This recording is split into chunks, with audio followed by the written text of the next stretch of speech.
Hello mga kainday, another day, another vlog po tayo. Cooking tayo ng ating lunch for today.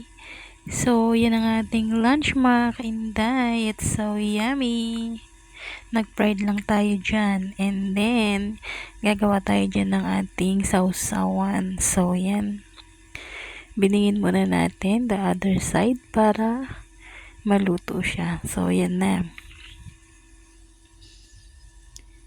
Simpleng pananghalian.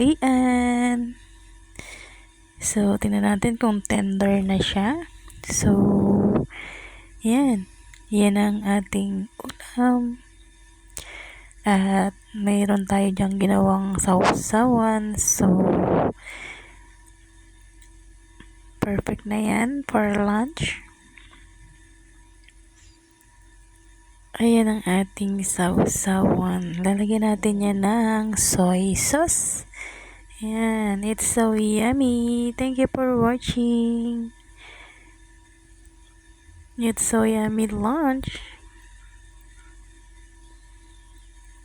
Done na tayo. Ready to serve. Bye!